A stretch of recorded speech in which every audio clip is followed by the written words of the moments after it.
بعد سنوات من العزوبية، زواج الفنان الشعبي عبد الرحيم الصويري يشعل مواقع التواصل الاجتماعي. شاهد فرحة المغاربة أولاً وقبل المشاهدة، فيرجى الإعجاب بهذا الفيديو.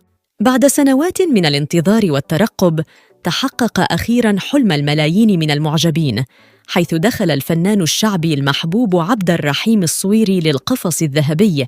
هذا الخبر أشعل نيران الفرح على مواقع التواصل الاجتماعي.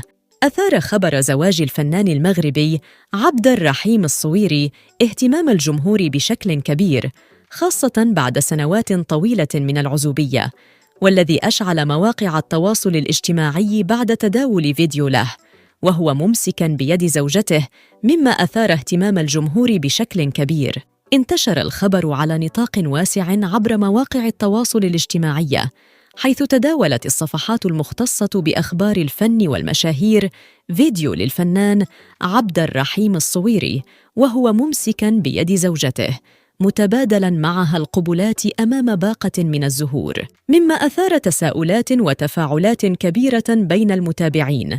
وبينما ظل عبد الرحيم الصويري صامتاً ولم يؤكد مباشرة على صحة الأخبار، زادت حيرة الجمهور وتساؤلاتهم حول تفاصيل هذا الزواج، بما في ذلك هوية العروس، فيما قال أحدهم أن العروس هي مقدمة برامج من دبي. ويظل الجمهور في انتظار المزيد من التفاصيل، فإن خبر زواج عبد الرحيم الصويري يثير التكهنات ويشعل حماس المعجبين الذين يتمنون له السعادة والنجاح في حياته الزوجية والفنية. ومع إعلان هذه الخطوة الجديدة، يثير الفنان الشعبي جدلاً واسعاً على مواقع التواصل الاجتماعي، حيث انهالت عليه التهاني والتبريكات من كل معجبيه، مما يبرهن على مكانته الفنية وشعبيته الجارفة في قلوب المغاربة.